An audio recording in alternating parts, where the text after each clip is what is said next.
Men are scared of no. True. Rejection. Ejection. Yeah. You know what it means to get no? Men are not hunters. Ooh.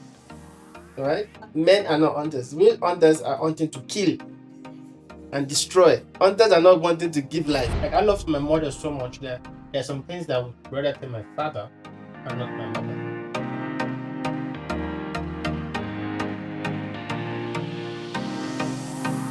Hello.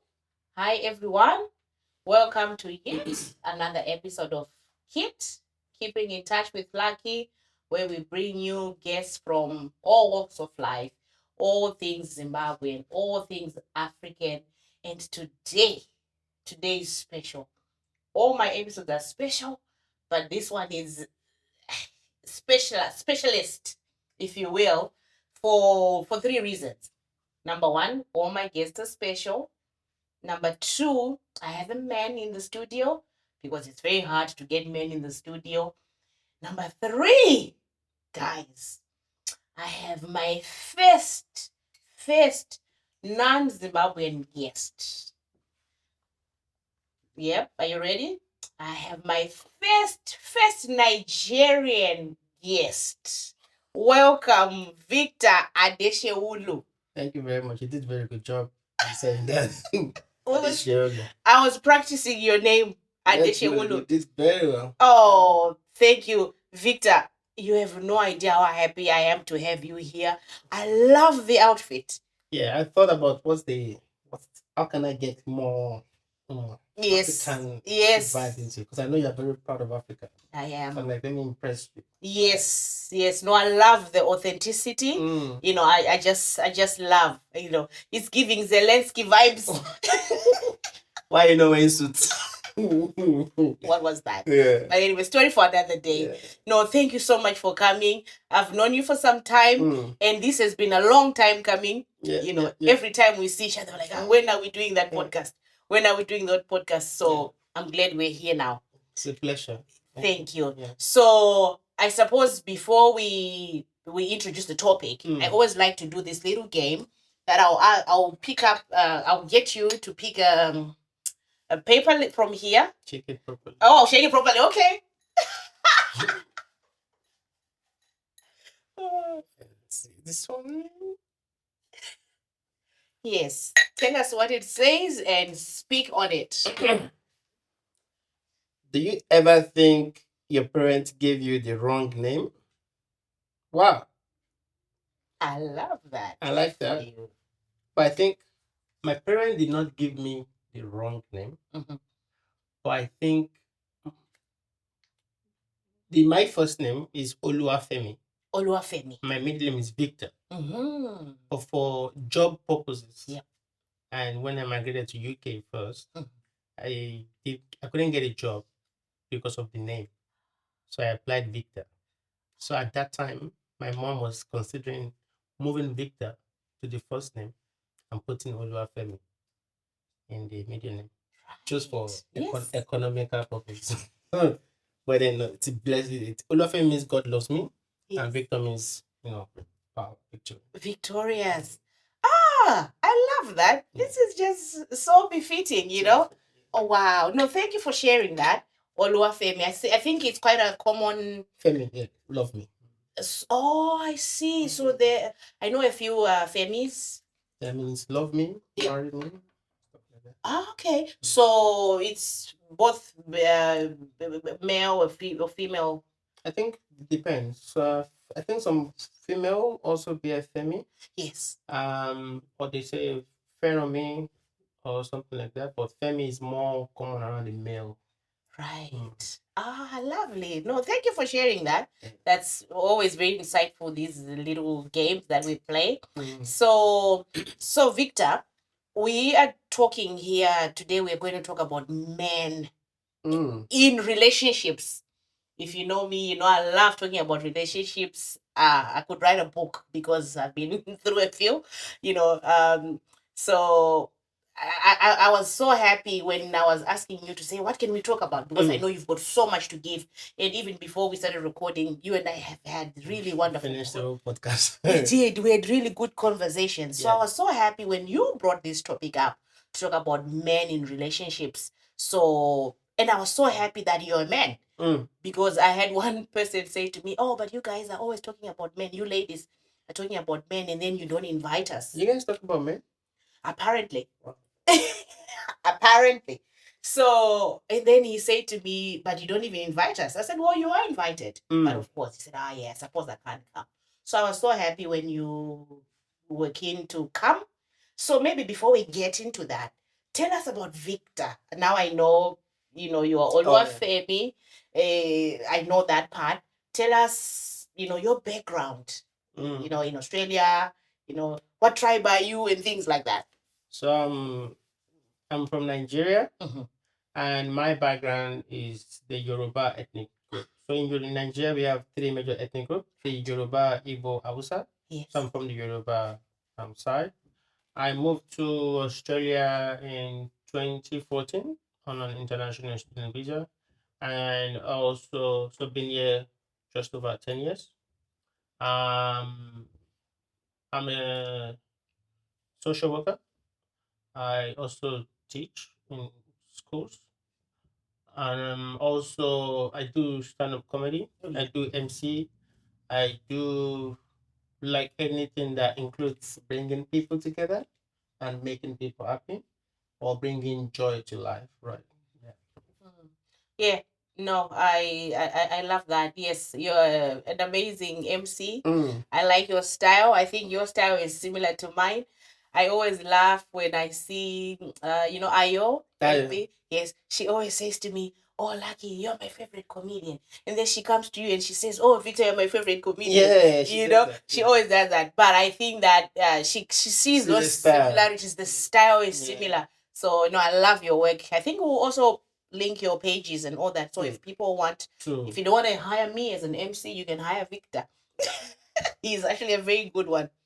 Or together. Yes. I like that. No, thank you so much for that introduction. So let's just get right into it, with relationships with men. I just have a few questions here. Hopefully we can get through most of them, but we'll see how the conversation flows. So, first one, what are the common challenges men face in romantic relationships? Maybe tell us your relationship status. Deep. You went straight. I just went right in, because the ladies are wondering. My relationship. Oh, first and foremost, I'm not in a relationship at the moment. Right, like this. But then challenges what men face in a relationship is most times because men are moved by sight. Most times men have gotten into the relationship through sight. Okay. Without insight. Ooh. Okay, can you repeat that, please? As a men get into a relationship by sight, they see a woman, they approach, but then without insight. And that is the start of the problem. Moving on. So because they say men are visual. They see nyash. Is that what you call it? Nyash. Then yeah, Nigerian men, we like that. It's a natural no matter what. Right. In Nigeria. Right. It's just a natural thing. Yep. That you grow up in that geographical environment, and then you grow up imagining that is what a woman should do. Right. Yeah. Right. Yes. And yet you're saying there is more to it. There is more to it. Yes. So then sight and no insight. I love that. So let's talk about insight then. What should you men be looking for then? Yeah, I think. Or looking at. Yeah. I think like one thing that we should remember is the sight is there. It's also very important. You have to be attracted to the person you want to be with. Sure. Right? But however, that is very temporary, not gonna be a long lasting stuff. And I think we should also look at it I'm looking at it from the angle of black men. Yes, right? yes. Because majority of black men migrated into Australia. So I'm using Australia as the context. Sure, right? sure. That means that there are some things that we were not exposed to back home. Then now it's changing the site that we're talking about. Okay. Right? Oh, yeah. So it's sometimes some people move from like Nigeria, for example, and then they get here. All those things you see in the movie, you see it right there in your front. So you're moved by that. You see, most people now want to move to that area where they're not even sure of what a woman looks like inside. But then they are moved by the side. So they're already into that roller coaster. And that could go for even 10, 15 years before they start wanting to get what is called inside. So they go into roller coaster of date breakup, date breakup, date breakup, or not even date.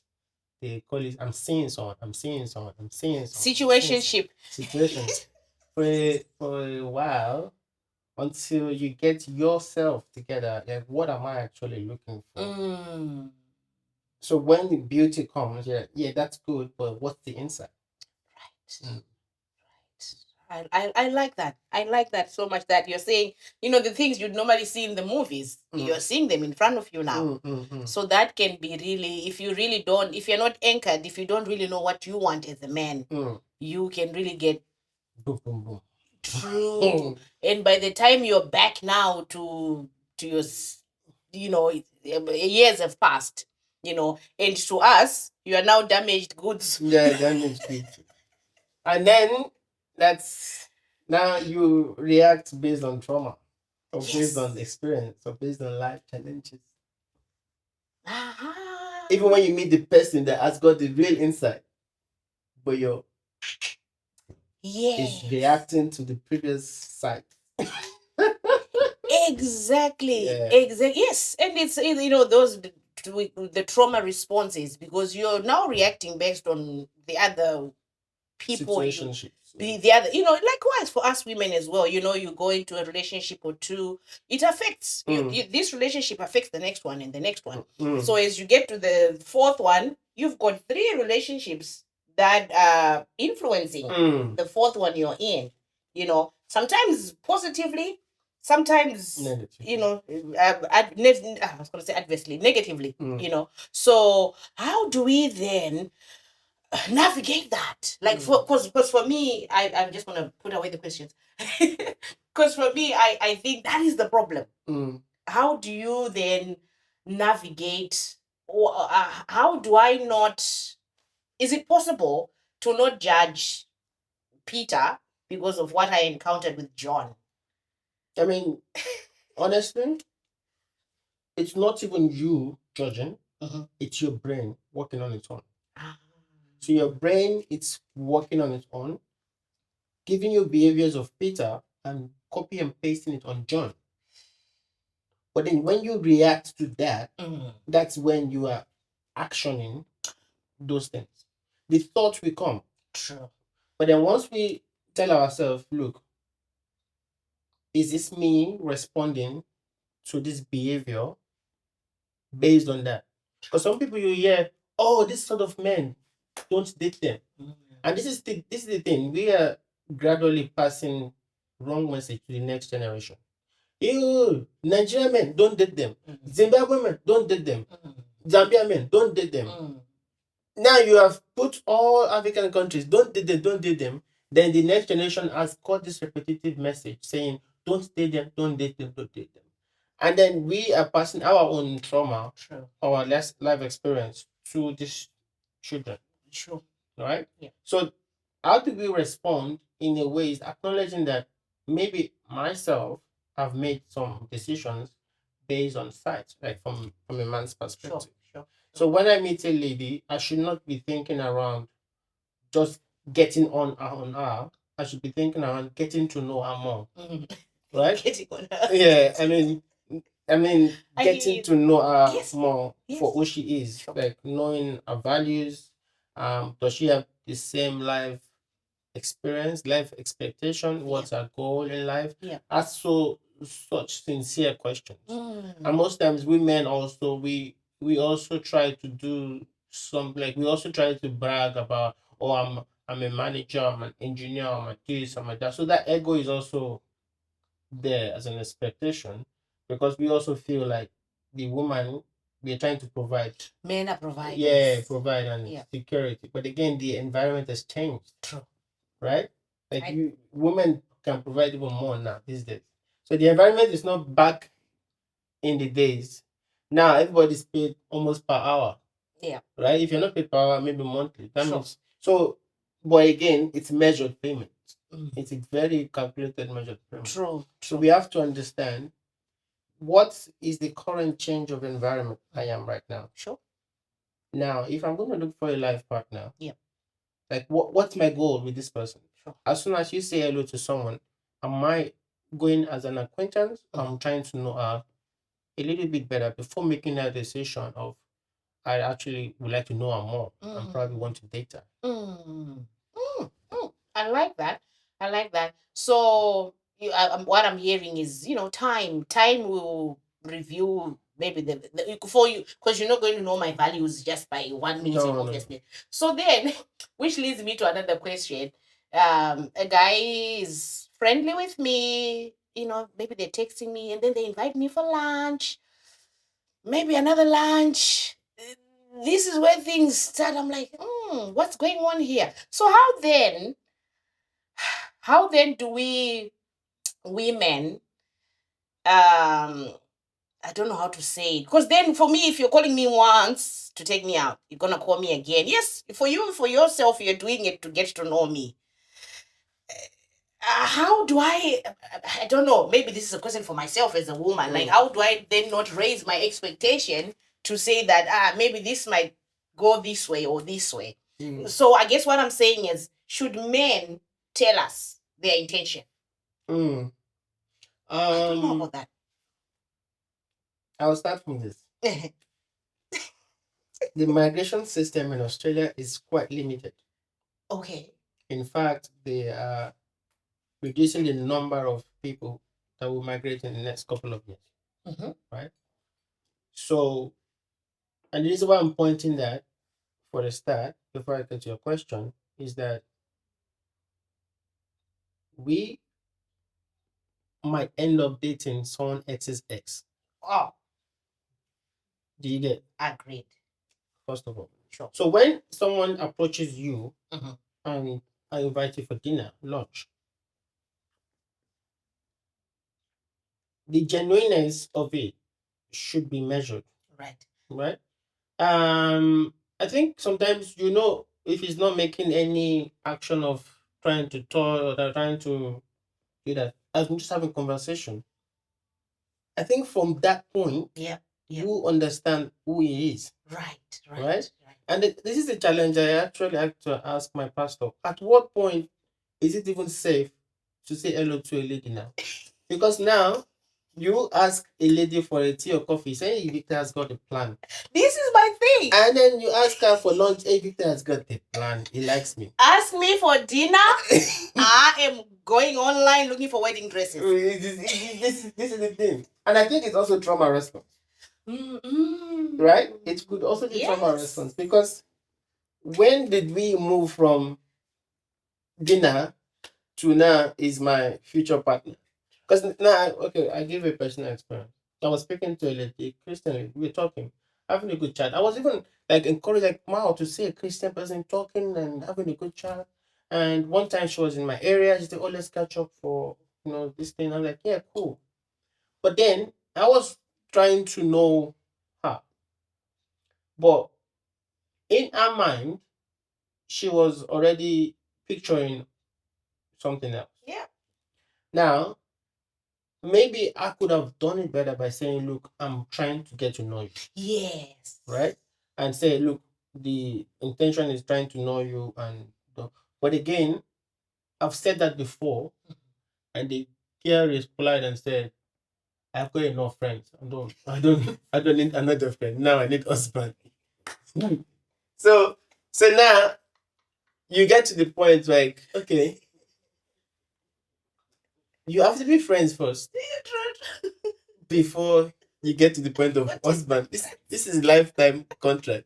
Like some countries, you can never do business with Asians without going for dinner, food, True. a couple of times. True. Like we go to China and then they want to see you, the way you eat, the way you talk, the way you interact. True. Shows if they can do business with you. True. So, but this one is like first hello, first I, boom, I'm getting married with you. This is not a joke. So as soon as you even go and say hello to another lady, that's a problem. That's a problem. So it's either time trauma response, yeah, or if you see a man that is genuine, that is wanting to know you, yeah, I think it should be very. I mean, the man should be clear. I just want to know you. I'm not trying to make any. If it works, if it doesn't work, True. It should be normalized. Like you should not just get to the point of 2-3 dates. Yeah. Now we are dating. Yes. Now you are sleeping in my house for the weekend. Yeah. Now I'm in your house for the weekend. Yes. Now I'm in your house for the weekend. Oh, then the clothes movie. The clothes, toothbrush is there. Toothbrush is there. That's the beginning of the problem. So as soon as the toothbrush gets there, just know you're in a relationship. And nobody is even clear of, is this a relationship? The man just sees the toothbrush there. That toothbrush represents, yeah, I'm now my boyfriend. Oh my God.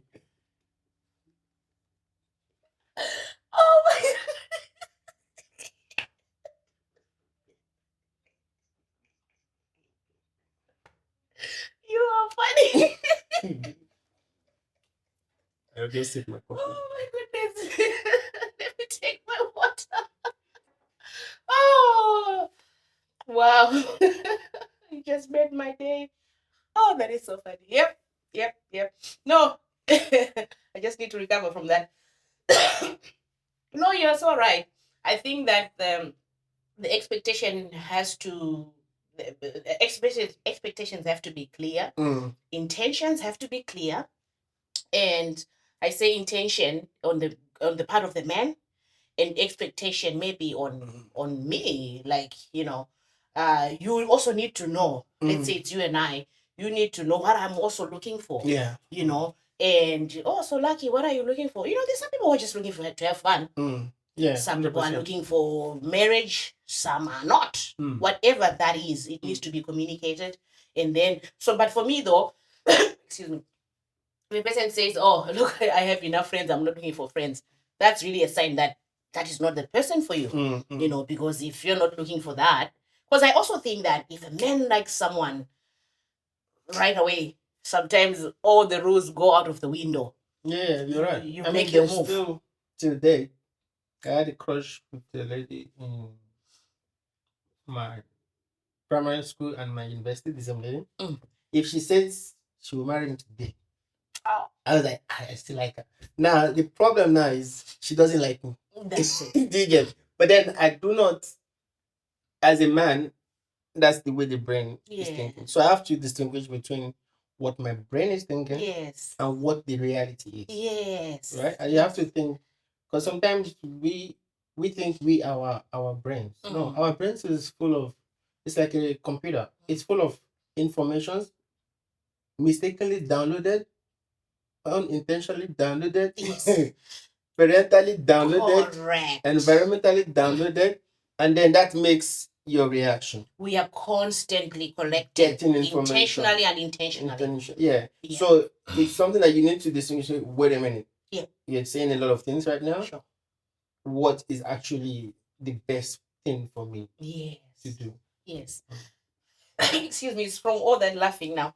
So this girl, your crush. The thing is, it's funny. How old is she, if you don't mind me asking? She should be 34 now. Okay, and she's not interested. No. We are in a different world now. We're in a different. I see. Yeah, so she's not like we talk. We don't even talk.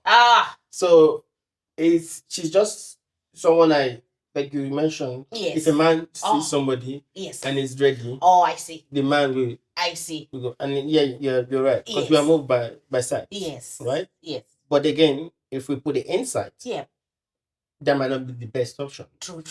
for us. True. Yeah. No, there's sometimes when the sight and the insight just line up.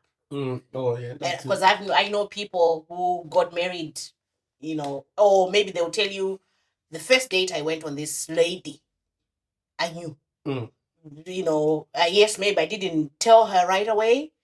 2-3 days later, I'm like, hey, I want to make you my wife. And it's easier for a man to make that judgment call. Yeah.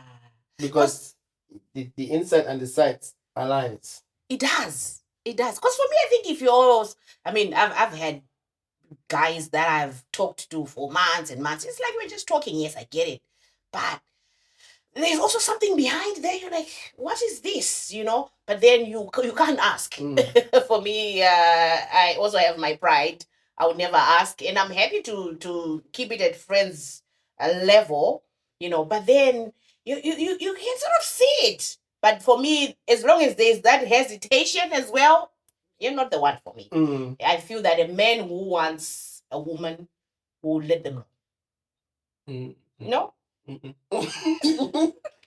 Sometimes it's a tricky thing. Why? Because women are very good with zone face, like not even reaction. Okay. Right? Okay. So we are moved by sight, right? So men need something like a green light to make an approach. A green light. Yeah, like for example, if I've asked her out for one dinner, 2 dinner, lunch, yes, she came, we talk, we laugh. For the man, you might be thinking in your mind, oh, this is a good to be husband or partner or boyfriend. But the man is thinking, oh, she's not even like impressed or saying thank you or showing that she's interested. She's more like laughing and having a good time. Maybe she just sees me as a friend. Now, if I step further to ask her out, I've ruined the friendship. No. So to keep the friendship, I have to maintain that. Yes. When you discover that this guy might have feelings for me, is when you now bring another guy conversation and say, hey, this guy is asking me out. The guy will be like, wow, these guys don't like them. They don't. Let me see his picture. Look at him. He's not looking good. He's like, no, I don't really like. What does he do for work? Oh, he's a doctor. Don't trust doctors. I have a doctor. I've never seen him. It's very bad. So you start seeing that, hey, bro, what's your problem? Do you have a plan? Because you're not communicating, but I'm telling you about my future plan. You're getting angry. It's like, So, I like that. Sometimes the men are timid. They're like, I don't want to, spoil this good thing happening. But again, I want to have. No, you're right. You're so right.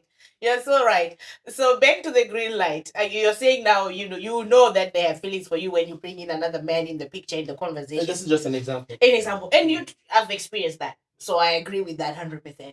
So back to the green light. What sort of green light are you looking for? Let's just say I do all the right things. I say thank you, I appreciate. We go out on lunch or for coffee. I say thank you, I appreciate. It was good spending time with you, Victor. I send you a text message. Like for me, I'm probably an over communicator. Honestly, that's me. If I meet you for lunch, I'll get home. I'll say, it was so good seeing you, Victor. Take care of yourself. That's me. So what green light are you looking for? What sort of green light? What you said now, it's an official statement. I've said those statements. But everybody says like, if you're interested in him, right? You said it was nice catching up with you. Good. To the guy, it's like, good, okay, thank you. He replies again, oh, thank you. But then if you put and say, and you in the Western world, I think it's not a wrong idea for you to even invite him for a coffee. Okay. Right? And say, I'm buying you, don't worry. Or even you go for the lunch and say, no, my shop, don't worry. Stuff like that. Or even if you meet together maybe there's an event happening at work and you're like, oh, do you want to come with me and stuff like that? This is after you kind of sensing that maybe this guy has got a message to pass. but he's not feeling. You need to break that ice for him. Yeah. Or even the message that you send, oh, thanks for that, and then you put like X mark on that. To him, that X makes more sense than every line that you put there. That X there, thank you, Jesus. This is the time to let her know my intentions. Hello, I like you too. But then men are scared of no. True. Rejection. Rejection. Yeah. You know what it means to get no? Absolutely. No, men are scared of no. If you say no, the guy will not even ask anybody else for the next 1 year. I agree with that. One of my friends and I, we always talk is a guy, and we say it's hard to be a man because just from what you're saying, to say that even I can extend that invitation to say, hey Victor, I've got this thing at work. Would you want to come in with me? I can't do that personally because I don't want you to say no. So I'm like, I would rather not. So I can imagine for a man. But then again, we were taught that men are hunters. So that's what we know you meant to be. Men are hunters. So if I'm now having to invite you, I struggle with that. Personally, myself, I struggle with that. People say to me, oh, no, but you should invite him. Tell him to, you're having this event. Maybe he can come. I'm like, guys, I struggle with that a lot because men are hunters. And I also have this belief that if a man wants me, he'll tell me. So, I mean, men are hunters. It's kind of the information we've kind of grown up with. Okay. Historically. And historically, I think before now, marriage was more like there's a family member that wants you and this person come here, family, boom, married. Sure. So technically, men are not hunters. Ooh. Right? Men are not hunters. Real hunters are hunting to kill and destroy. Hunters are not wanting to give life. You get? It's the thinking that men are hunters, and then you feel like the prey. What do the prey do? Prey run.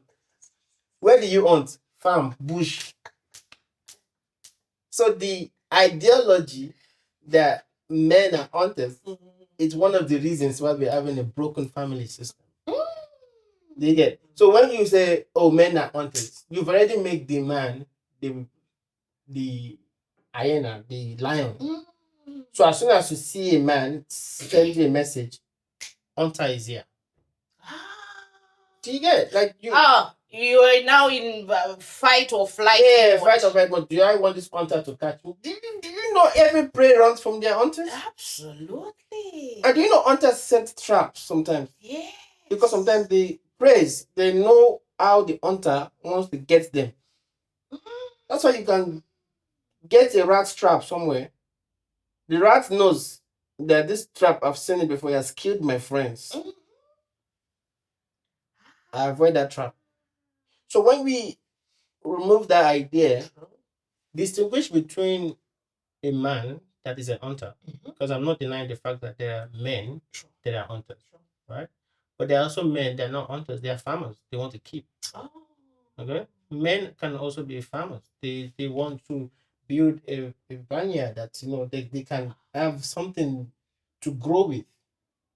And we need to shift the ideology from hunting to giving life, like giving. And I think this is the societal issue. You've shifted mine. I'm gonna send that text. This is like the issue. Yeah. But I really like that. These are words that we just grow up with, really, but we never really given much thought into them. And you're so right that, yeah, no, I like that. Hunters, but they're farmers. And that analogy where you're saying that it's sort of arranged marriages. It's his family and her family, they say, oh, I have a son, I have a daughter, and then they bring them together. The men never. Man, even in the Bible, there was not men that successfully married that went. As Samson was the strongest man in the Bible, There's a family member that helped him. And when something made the wrong choice, there was a repercussion for that. Right? That was what even led to his death. Right? There was a repercussion to that. I love that so much. I love that. Oh, wow. Look, we can go on that one. So tell me about communication though. Let's say, okay, we've overcome that. I've sent that text message. I've I've removed my walls. I've broken through that trauma. There's now a relationship between Victor and Lucky. Communication. We find that, like I mentioned, I'm an over communicator. But I find that men, their communication is not that great. What can you say about that? Communication in a relationship for a man. How do you make your feelings known? I think. Or why are you not making your feelings known? Known. Because I think the most common ones is not making your feelings. Yes. And lately, they've kind of that the men, it's okay for a man to talk, it's okay for a man to talk. But I have an issue with that. Because talking is not the problem. Listening is the problem. Okay. There is this trending that says we listen, we don't judge. Yeah. The problem is most times when a man talks, he is afraid that the person I'm going to talk to is going to listen and attack or listen and get scared of what's going to happen to my husband or wanting to fix the problem. And the truth is, mothers, women, they are so caring and they want to fix issues. Sure.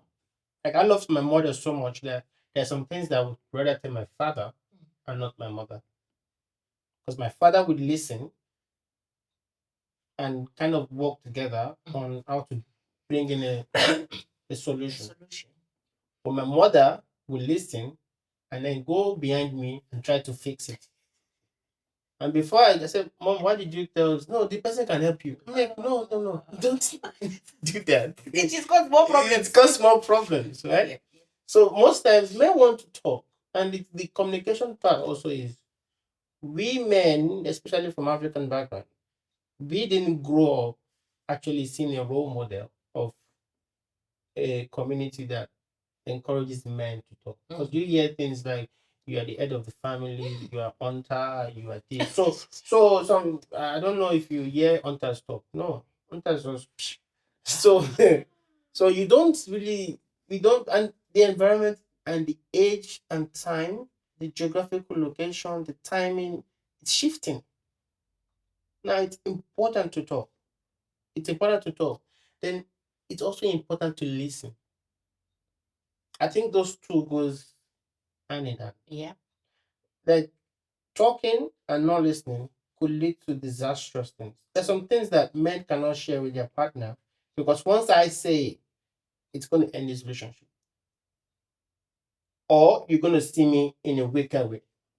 I've been in situations where I was dating a girl at the time, and I'm of this belief that I don't want to date anyone to get my permanent residency. So I made that decision myself that I'm in Australia as a student. I'm going to study, do my skill assessment, blah, blah, blah. But then when I got into a relationship, when I was getting like very vulnerable and she was like, talk to me, I'm safe, I feel good. I was like, yeah, me, I'm like, finally, I found a woman that you can talk to. Now, me too, I started talking, having crying nights with wine. Back then, I used to drink. I'm like, hey, these are giving me issues. Now, and she was acting like, oh, baby, I can see it's not easy. It's not like this and that. And boom, she booked therapy session. I'm in the therapy room and I'm hearing, the partner is worried that you're on a temporary visa. How can you make a permanent decision? The thing hits my heart. I'm like, first of all, who told you my visa situation? And at this time, I discovered that talking is not the problem. It's listening. Did you get? Now, for men that wants to talk, I see counselor, I see therapy, I pay my per hour, go and explain myself. When I come back, I'm fine. This is I encourage people now, especially we African men. There's a lot of things. Some people have a lot of things to say. True. It has led to bloating. Yeah. But they cannot say it out. Yeah. And it affects our health. Yeah. It affects the death rate. It even affects our behavior. Yeah. Your anger is there because you are frustrated, but you cannot tell the person why you are frustrated. You're just... Yeah.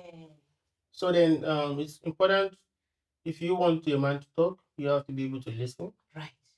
And if you want to talk as a man, I believe, look, employment, EAP, just call and talk to somebody. And I think the previous way that they used to talk in the Catholic, where you just sit down there and confession. Talk. That place, if you can get that, just go, just go there and spill. I don't know if it exists. I was never a Catholic, but if it still exists, if you think that counseling is too much for you, go to a confession room and just be unleashing. When you come out, you'll be better. Oh wow, I need to compose myself. Okay. I appreciate everything you've said, and it's so true and hilarious. So I feel that there's another session there which we're going to talk about mental health, because I think it all ties in very well. But in a relationship setting, okay, you've expressed your concerns that you don't want now to then hear from a third party. You've booked a therapy session and all that. But I think it's back to that trauma thing as well. Let's say for me, you and I have come into a relationship, and I am a safe space. I'm gonna listen and all that. How will that then make me feel to then learn much, much later, or at some point down the line, that you've had to go for therapy, and I didn't know about it? Because I think that it becomes another cycle in the relationship where it's going to create problems again, because I'll be like, why didn't you tell me? But you're bringing that trauma from the previous relationship. Do you know what I'm saying? Yeah. So the question is, I think we should normalize therapy. The word in itself. So if any man has not gone to therapy, then he should be more worried. True. If he doesn't have a counselor that he speaks to, he doesn't have a coach, or he doesn't have someone that is confident that he speaks to, then you should be more worried. Right. Yeah. But again, if you have diagnosis of severe mental illness, whatever, and you think that you should have been informed, that's also right, because that is the best way to also support him. And however, your own healing process might not be the same as his own healing process. Okay. You might have gone through stuff, and then you feel you are a safe space now. You know how to listen to people. You know how to accept people. But then don't automatically expect him to know how to talk, because remember where he's coming from. Yes. Like me now, the last time I spoke, I was in therapy with a therapist. So now I'm in this space that I'm acting to like, hey, if I tell her this now, how will she react? At what point do I? But because you said something, I'm a safe space. The same language. She says she's a safe space. You can talk to me. It's a safe space. I'm like, yes. Wow. So now, to actually justify your safe space, he will be giving you some small dot information. If you're a safe space, you will get the information out from that small. Okay, I had a very terrible day today, but it's okay. You should know that is a title in itself. It has body and paragraph. As he said, it's okay. Give him some time. Sit down, relax. Oh, babe, you mentioned you had something. Tell me about your day. How did it go? When you are saying that, things are coming up. Not, tell me what happened today. What happened? Who is it? Who was it? When was it? So that is not actually a safe space, because the man will feel attacked. Like, I can't really share much with you. Because once I do, you're asking who was it, when was it, where was it, how was it, those kind of things. But if you just tell me about your day, like how did you go, stuff like that. So you mean this? I think we need to do training on active listening than active talking, right? Because you meant this happened. So when that happened, what did you do? How did you do it? Or what can I do to? So you bring in your own spaces. How can I help you? Yeah. Yep, I like that. When you mentioned active listening, I started nodding now. Absolutely. And that was going to be my next point, to say, okay, let's just take, for example, maybe someone who hasn't had an issue with someone ending up booking them in therapy and all that. Just a man who is going through what he's going through, and then he comes to his wife or his partner, girlfriend, and says, look, babe, this is what is happening to me at work and all that. My next question was, what are you all things being equal, there's no priors, no trauma. You know, no trauma, there's nothing of that sort. What are men expecting? I suppose you've already answered it by saying just be casual about it, maybe, to begin with. Yeah, I mean, men want to come home and be peace. One of the biggest things for men is peace, right? And men, unlike women, are not very multitasking. That's why it's easy to catch a man that is cheating. So we are not very multitasking, even though you think we are very good and for a man, you can catch a man that is about to cheat. Even he has not even started. He's already planning it. He's already thinking it. Because it's also hunters don't hunt like that. They one. So the brain is thinking that. So he might even mistakenly call you the name of the next of the other one. of that one. Of the new target. Yeah. So when a man comes in that space, the active listening is so important, and because at that time his brain is still processing the problem, the issue. He's not even clear of what is going through. Like in Australia, for example, we go through stress in the workplace, right? We go through stress in even among friends. Most men in Australia don't even have genuine male friends, right? So the only genuine person that we should have is your partner, Sure. right? And if your partner is also not having the active listening skills, the guy is gonna be like almost deadly living, because I cannot talk to my partner and I'm like, oh babe, I had a stressful day at work today. That is a big paragraph that you can write from there. It's loaded. Yeah, it's loaded. Then it's just too loaded. So if you want him to talk, you listen, and it can come with some questioning styles that might not look conventional. Right? Because sometimes we convert our African language straight into English, and that doesn't match because you're trying to interpret something in a different way. But when it comes out in English, it's too direct. It's too direct. Yeah, it's too direct, and then that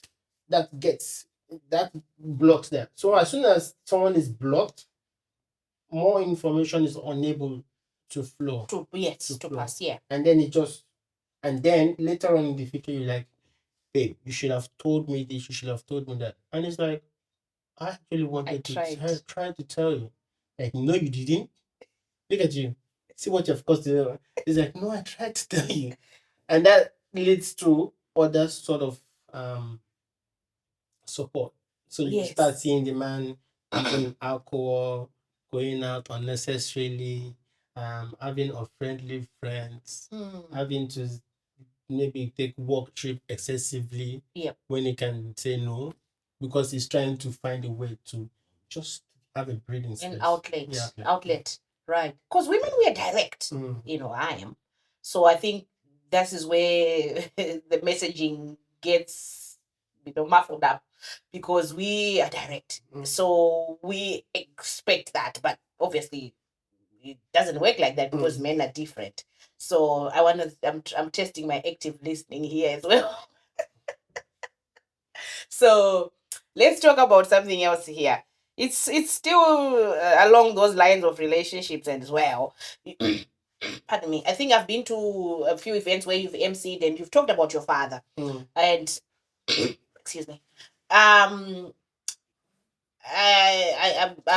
assume that you have a good relationship with your father. Mm-hmm. Can you speak on that and maybe tell me or tell us how fatherhood can impact relationships? Remembering that we've come from Africa, where our fathers were fathers in Africa, and we are here now. The landscape is totally different. What do you think fatherhood? What role do you think fatherhood plays in our relationships today? You know, what did you learn from your father that you're bringing into your relationships, and what things would you that your father did or does that you'd be like, nah, I'm not going to do that. So fatherhood changes too. And I've got a son, Jack, and I'm a father. There are some certain things that you would not even expect would happen to your thinking. Yep. And my father now is not my father when I was growing up. Right. My father when I was growing up is more like, do and do this, do and do that. What course to study? Go to school and study this. Because he was trying to put me in the right track in his own thinking. He wanted the best for me. Absolutely. And that is what everything he did is also comes from what his father did. Mm-hmm.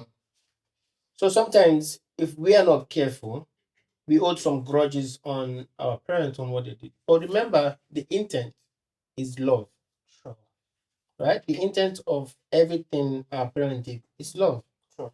And my father right now, I call him as like a friend. Like I have got a timetable, my alarm clock, because it's easy not to call your father. It's easy to call mothers. If you don't even call mothers will call you. You get. So now I realize that almost every week I speak to my mom. It's not that I'm calling her. She's calling me. Yeah. Or she just send me a meme on WhatsApp and stuff like that. And my father, we can go a month without calling him. And I was like, I need to make an intentional action to be calling him. So I made a timetable. My phone rings, call dad. Call dad. Call dad. Yes. If it comes up like 3 times a week, I'm like, at least call him once, you know. Sure. And when you call him, I hear my father say, wow, thank you. Because before, when I call him, it's to request, dad. His next answer is, what do you want? Do you get? But now it's like, no, dad, I'm just calling to check on you. Yes. And stuff like that. Yep. So fatherhood in Australia, it's actually much more important than ever. Because one of my biggest fear is we are losing father and child parenting, where the children don't have a positive role model in their life, and we are having a huge concern around that. Research has shown that a child that has no positive male role has a high tendency of incarceration, yes, or drugs and alcohol, or sexual abuse, or stuff like that. So, and we unfortunately the system does not really is structured in a way that it kind of excludes father in a way. But then if you grow up in Africa, you know that fatherhood is more like your father sees you as a project. Right? Not even as a child. It's like as a project. Like, what are you doing? Yes. What grade did you get in school? Do you know if you don't get this grade, this is gonna happen to you? Correct. Now, where's the assignment? There's action father. Oh, yes. But now we are now in this era where we have got trauma, we've got migration happening, we've got interracial stuff, we've got even people who are from Africa but are also meeting other nationalities from other parts of Africa. And people of Australia think that we know what was happening in their country before we moved here. We are all just living. We all just met here. We're like, wow, Zimbabwe, you guys are there? Wow. Because in back growing up, I've never seen somebody say, I'm going to Zimbabwe for holiday. No, it's either UK or America. So we as Africans actually met here as Africans. So what was happening in whatever African country, I didn't know. Correct. Until I'm like, oh, So I met more nationalities of different African countries in Australia than when I was in Nigeria. True. So I don't know the cultural perspective of that. So, but fatherhood generally, it's an important aspect of the African system. Fatherhood is so important, and I hope that there is more in that space of fatherhood. No, nailed it. Dr. Ephraim. There was I love him. I hope to have him as well one day here. There was a time when I think it was Father's Day, and I wrote just a tribute to my father. My father died in 2013, but my parents were divorced, so I didn't have a relationship with him that I had with my mother. But I still remember writing something, about him, because as I got older, our relationship changed because I'm vocal and I expressed what I expressed to him, my grievances and all that, and he took them in, and we had a nice session, just talking about how I felt, and he really accommodated me. So I remember writing something to that effect on my Facebook, and Dr. Ephraim said, "Oh, thank you so much, Lucky. It's quite rare to see fathers being elevated and praised and all that, because it's all about the mothers." But I think I remember in that post I wrote something along the lines of a father for a girl child, because I appreciate what you've said about being a man and all that. But for a girl child, a father is the shapes the way I relate to men. Men, yeah. You know, they shape that. This is a girl's first love in terms of a male person. So it's so important. I guess this is what the point I'm trying to make, that fatherhood is so important, that for a girl it shapes how I relate to men, how I speak to men. And my father, he respected me, especially when as I got older. He respected me. He would say, "Oh, okay, no, I hear what you're saying, but have you considered this option?" So if I have that man as my father saying that to me, if I'm going to meet someone in a relationship who doesn't give a bar of what I have to say, there's going to be a problem. There's gonna be a problem. Because my father taught me to have a voice. My father said it's okay to express if you're not happy. It's okay to not like something. I guess it's how you express yourself. So I'm just adding to what you said. That very important. I mean, I'm glad that I have my father and I still have him. Yeah. And whenever he's in Australia, I'm like a baby. Because I loved my time with my dad. Yes. And that's one of the things migration also causes. You don't get to experience your father or your mother or your family like that. So I kind of appreciate more life now as I get older and see that, yes, my father made some errors, but then it's coming from love, right? Also, what can I do not to make the same error? Yeah, it might be like, yeah, he told me what to go and study. I didn't want what to study that. He was one that chose the course. Yes, that existed. But at the time, in that particular economy, that was the best thing to study. That was the best thing. Yeah. Yes. Doctors, you see a lot of doctors from Nigeria. They are a lot. Yeah. It's not easy like go to school. Go to school, what you fail. You go and do you. Now we have got doctors. Australia is saying more skilled men and doctors come, boom. They are happy or not happy, but they're money happy. Yes. But then me now as a father, what can I do differently? Yeah. Like when I sit down with my son, I'm like, okay, tell me what's going on. Sure. Okay, okay, you did this, you did that. But my son now speaks like so much faster than me, and all I do is, so what can we do differently in this? Yeah. So me giving him the opportunity at that young age, yes, gives me idea that he has someone to talk to. True.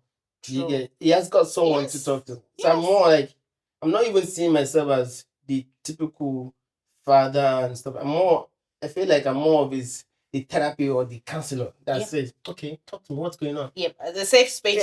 Yeah. No, and then the thing is, sometimes you have to put some African, hey, don't do that. Yes. Be on track. But sometimes they didn't come in, hey. We spoke about it yesterday. Yeah. And then today the same thing. What do you think Yes. So it's more getting there. Okay, my father kinds of listens to me, Yep. and I can talk to him. Yep. In that. Yep. Which is what my father does now. Now. Yeah. Yes. Yeah. But then it took a while. It took a while. Because if my father tells you his own story, you're like, wow, you went through a lot. Correct. Yeah. Correct. No, you're so right. It's that intergenerational things that we've inherited, whereby, but now where we are now, we need to appreciate that the intention, it was love. No. They meant well and they did their best given what they had. Yes, and we don't know their stories. You don't know their stories. So I like that you're putting that in practice with your son, because we are here raising Australians. Oh, it's a whole different. My son corrects my English. I'm like, that's not how you say it. Like, how do you say it? I know. I'm like, my mom is there making blunders when I was more. If you dare correct her, it's like, who's paying your school fees? If you talk again. This one is correct, man. Man, just continue. Tell me the proper pronunciation. Exactly. My English teacher was even bad. So my English teacher was saying university. I will go for interview to university. What do you want to go in university? What are you talking about? My teacher. The teacher was teaching you how to do. Yes. Hey, no, they do that. One time I said to my son, I said, "Oh, go, pass me that plate." He said, "Mom, that's not a plate. That's a ball." I'm like, okay. My son knows the difference between suitcase and box. I'm like, pass me a box. No, that is suitcase. That's suitcase. Okay, pass the box. No, that's box. I'm like, what are you talking about? Yes. Oh, that is so funny. I'm just trying to see here. Yes, I have to mention this. I think we sort of touched on it, but it says, what role does vulnerability play in a man's relationship dynamics? Vulnerability is a word that we are hearing more and more of, and it's that dance between being tough and vulnerable. Can you speak about that as a man? Vulnerability. I think we sort of touched on it already. It was embedded in everything that we've discussed, but maybe. I think, like you said, to get a man here, it's difficult because egoistic wise. I'm right now. I'm being vulnerable. Yes. You get.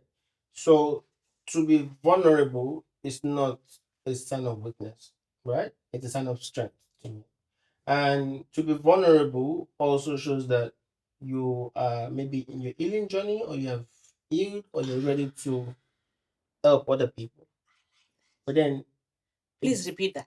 It's very profound. I mean, to be vulnerable means you are probably in your healing journey, or you've healed. You're correct. And you are ready to let other people not go through what you went through. So being vulnerable is not a bad thing. Some people are not vulnerable because they have got their chest. Like, I don't want to share. And it's not your time. When it's time, they're gonna be vulnerable. Or they're happy to be vulnerable.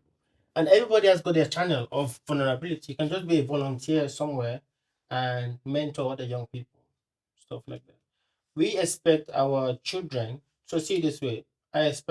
We expect our children to come to us and tell us what's going on and tell us how they're feeling. That's them being vulnerable. Yes. Right? But then if I have a partner and I'm not comfortable enough to tell her what I'm going through, then I am not vulnerable to my partner. Sure. Right? Maybe because she's not a safe space, or maybe because I've not healed yet, or I've not even processed what is actually going on. I'm still going through it. But sometimes the partner will want an answer like that. Like, you're going through what? What are you going through? We're in this house. You're not talking to me. You're looking like you're dead. Who are you? What are you going through? And it's like, I'm still going through it. Going through what? Tell me now. Wow, why is Testra messaging you? I'm still going through it. So before you know, the man can never be vulnerable in that situation. Because if I've not told you what I'm vulnerable about, and you're reacting that way, yes, how can I give you more information? You get? I think we all need to just go and sit down in a class where they teach active listening. Yeah. Because that creates safe space. Yeah. And that creates a better communication in a relationship. Yeah. Because we don't actually know what is communication. We know communication is talking. No, there is more to communication. Communication is being able to listen. Being present. Being present. Not seeking to judge, not call and response. So when you make yesterday I went to work and one lady says hello, boom. Who is that lady that says hello? You've missed the whole conversation of what he was trying to say. Like, who was that lady? What's her name? What was she wearing? Why were you there with a lady? It's a I was there and I wanted to buy things, but she came first. Why? Why was she there? Why were you there? Yes. I told you not to go. Now you've missed vital information. The conversation has taken a whole different direction. It's gone. Now the guy cannot share anything. Mission about work. How was work? Oh, work was great. It was fine. Thank you so much, babe, for asking. Wow. Wow, that's deep. So true. So do you think though, because for me, I think that when women we do that, but do you think though it speaks to the woman's even confidence? Because now for example, this issue is talking about a lady. I know it's just an example, but I also think that a woman, when you are comfortable, when you are confident in yourself, in yourself to begin with, that you know what you bring to the table, whatever that is, you're very comfortable, you're confident in the relationship, I find that you are a safe space. Not necessarily. No, I don't think so. Because when you're confident in yourself, it's different from when you're in a relationship. Yeah, but you're bringing that to a relationship. I believe that confidence, if it's real, if it's authentic, if you're an authentic person, you take that wherever you go. Yeah, when you're an authentic person, you take that way, but that doesn't make you a safe space. Sometimes you might be confident in yourself and believe so much in yourself and doesn't give you the vulnerability to listen to people. Okay. Because you believe that I know what I'm saying, I'm experiencing this, I know the facts, I know the thing. So anyone that is speaking, boom, pow, it's bouncing back because you know yourself. Now, like me, for example, you can bring a subject matter around this particular field, but then I've kind of built myself in a way that I'm happy to listen to you. I noticed that. Yeah? Yeah, even when we're talking in detail. I'm happy to listen to you and I see your own point of view before I add my part. Sure. Not that I don't know the subject matter. Yeah. Not like I didn't go to school for that subject matter. Yeah. But I want to get your part. Give me your information. What is analysis? Yeah. Then I add to that. Yeah. Now, if you believe me, I'm not gonna be weird or saying you don't believe what I'm saying. But I'll tell you what I think. Yeah. Right. Yeah. So I think most times we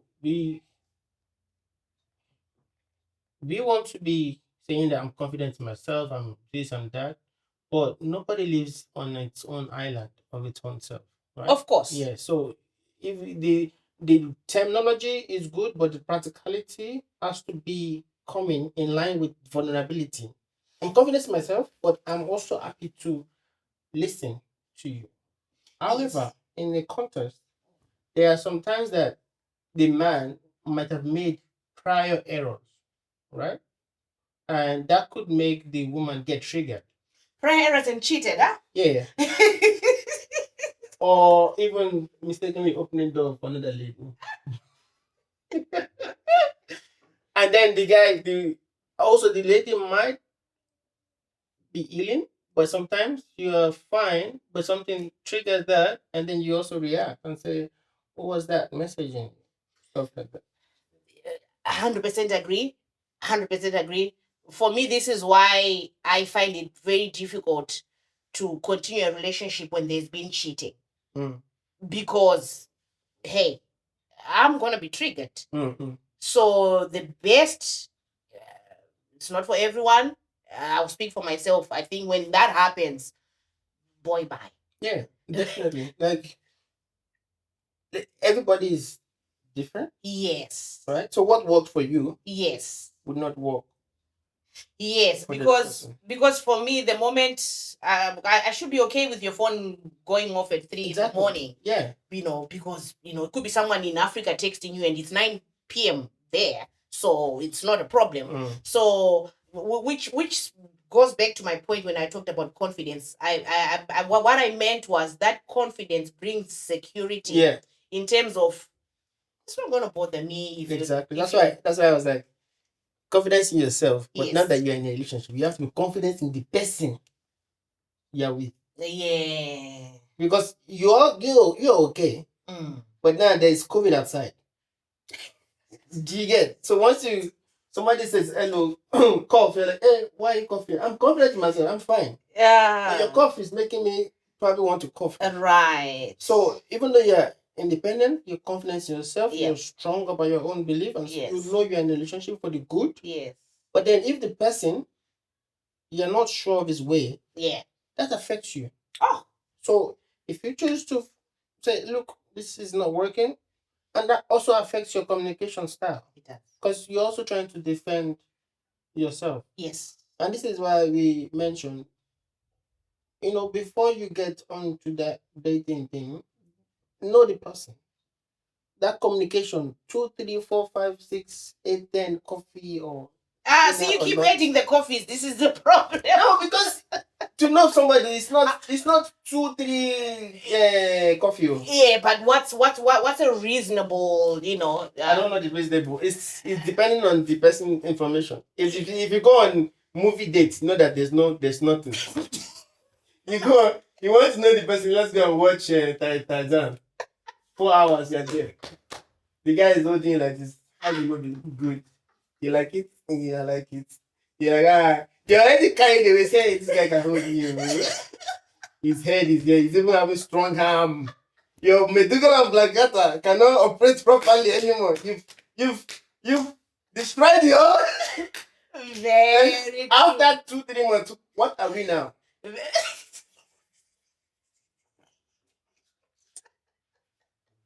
So what are we? Yep. No man can answer that question. True. The man will look, what are we now? Sounds like an English word.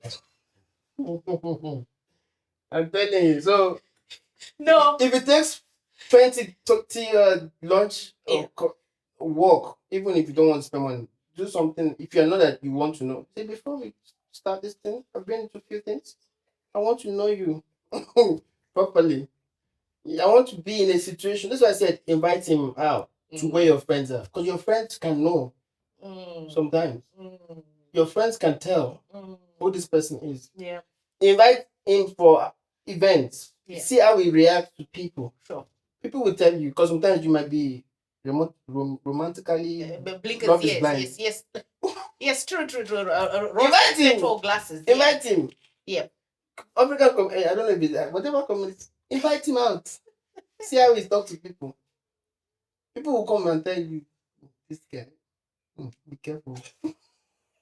This guy's eyes whoop. Invite him to places that you know that this guy, men, it's easy to catch. We are very simple. It's easy to catch a man that has a possibility of not being faithful. It's easy to catch hunter. Very true. By the time you know, well, hello, my name is this. How are you doing? Measure the handshake. Wow. The handshake. 20 seconds. Hey. Okay, nice to meet you. I know that you have not yet healed. Something is going on with your brain. Respect me, I'm outside with you. Yep. Show me respect. Yep. Stand beside. Yep. At least act like you're gonna be faithful. But now, if you cannot control simple I and hello, how can you control you look nice? The brain will just go pack up. Oh, Victor, you're killing me. Excuse me. You've said a lot in that. That is so funny. So the movie one is quite funny, but very true. My friend always says that, like, no matter what you do, let not your first or second date be, at someone's house or movie night and all that, because, he said the guy really needs to date you properly before you get to that. Because once you get to that, everything else out the window. You know, so definitely very true there. You mentioned something as well about inviting him to friends and all that. I'm a bit weird about that, because I always say that as long as him and I are not fully defined as to what are we, I don't want him to be meeting other girls, because it's not defined. He might then get home and say, Lucky, can I have tell me about Janet. Because we are still not yet defined. Yeah, before you get to that stage, of course. Okay.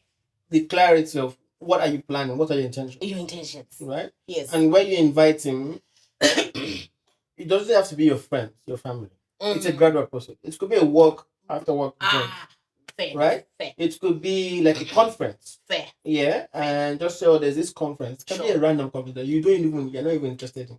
All you just want to see is a social interactions with other people. Yes. And before you now start inviting, maybe you have a best friend, you can do like, let's catch up together. Also, watch that. And I know before you get to that stage, is someone that you think has got the high chance or a possibility of being there. Like, look, I wouldn't be talking to anyone if there's no possibility. Yes. But then for men, like hunters, right? If you say they are hunters. They're hunters. They're hunters. When you get to the point of destination for men as hunters, they've already hunted, and then you now want to go back into the planning. It's like weird for the brain. You're doing things backwards. Yeah, like now I want to get to know you.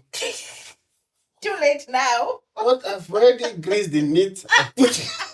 I put the now you say you want to get to know me. And you've lost your leverage as a woman. As a woman, you've lost your leverage. Yeah.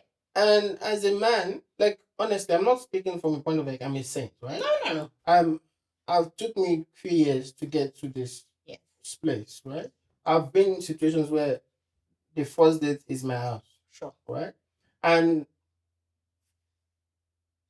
at that time, you as a man, you already think, wow, my house, well, she agrees to come to my house. You're already thinking, okay, this is easy one. Yeah. But then when you now say, let's go for tea, let's go for coffee. Yeah. And there's some people that have got like huge boundaries. Like, yes. This is sorry, Victor, I don't know your intentions, but this is where I am at now. Sure. Right? Sure. And stuff like that. Yeah. I just go through relationship, right? So it's already clear. I've got some nice female friends that she can call me anytime and cry, and I'm there to support her. And she can come and stay on my couch, and there's no any, because there's a clear boundary. There's clear intent. There's clear like respect for each other. Mutual respect for each other. And then some people that that at this point they sometimes they also have their own intention. Now, for me to get to this stage is I think working on my own spiritual path has really helped me to understand the worldview from a different lens. Right? Sometimes we think we are smart and we can put one or two things together. But there's some steps we take that automatically, even if it's algebra in school, the X, the Y, whatever you do is equals to something. True. You must go there, do is equals to something. So whatever that you want it to be equal to, it has to come from within, your own spirit being. And how are you thinking about your own intention? Sure. Because the heart of man is desperately wicked, right? So the wickedness of that heart, we have to be very careful. Naturally, our heart is very strong and stubborn. Sure. So we have to know how can we soften it to please with God or whatever. Like I'm a Christian, so I think that really helped me a lot in my journey of growth and development to identify, wow, I've made errors previously. How can I not continue making those errors? Because in Australia, it's very easy to keep making those errors. Like that's why now you see a lot of divorce rate as it's going higher. And you think about the future of the children, because technically the children we give it to now have got no connection with Africa. So that means the people who they're going to marry is here in Australia. That means the child I born might get married to your own child. Sure. Right? And we're not thinking of that. Mm-hmm. We are just thinking of it's a good time, 2, 3 days, 4 days. No, we are not thinking. We're just and it's also even shocking that the nightclubs is full of that now. You see repetitive comments for 10 years. Yep. Going to I used to go to nightclub, but now I don't go anymore. Right. Because I see another view. I'm like, wow, it's like we are repeating circle, and it doesn't lead to anything good according to the mathematics. Right. It leads to big errors. And this error is not just on you, it's also on the children and the generations to come. Because we are technically forming a new community in Australia. Because if you go back to 10, 20 years ago, those children of 20 years ago now are 20 now. Yeah. Right? Yeah. And then you think, wow, so I'm here in Australia, you've been 20 years. That means the person that you came who was a baby is now maybe 20 or 21. Correct. So there's so much responsibility on you now to give a better place to them. Sure. Now, yes, we might have made errors, but how can we? So that's why I was like very glad that something like this, the podcast, is happening. Yes. Because we need a space where we can even mentor or coach or let other people know that, yes, this error, don't go this pathway. Because you might be carried away. You might move by side. You might not be thinking straight. Yeah, you might want to go out, have good drinks and have party and stuff like that. That circle, because the brain likes pattern, can continue for 10, 12, 15 years. True. Every Friday, Saturday, Sunday, you're out in the club. It can continue for a long time without even being aware of it. Without realizing it. Oh, wow. That is so powerful, Victor. I think it's better to end there. I can't really add or subtract from that. That is so powerful.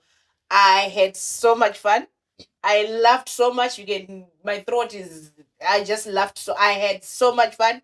I've never laughed this much in such a short space of time. You are amazing. You've got so much knowledge, but I just love the respect that you have. Even when we were talking in the kitchen, you really listen. You listen to both sides. I love that about you. And I know you do a lot of mentoring programs and all that. So we'll put your link. I always do this because this is how it will come up on the screen. We'll put that, but I will definitely have you back for we've got so many topics to talk about, you and I, but I really enjoyed this. The next one should be that one. Yes. That one. Yeah. Yes. No, definitely, because we don't have time to do it now. But I truly appreciate you. Thank you so much. Oh, I just loved having you here. You're funny. Thank you so much. Yeah. You are funny. I really appreciate, and I hope you keep going and doing this changing narratives. Yes, no, like you mentioned, having a platform where our children, I think I mentioned it in 2 or 3 previous episodes, that we just want a platform where our children can then come and see information about all things Zimbabwean, all things African, like this, to know that there's a man, there's Uncle Victor that I can talk to. Uncle Victor. How does that sound? Very bad.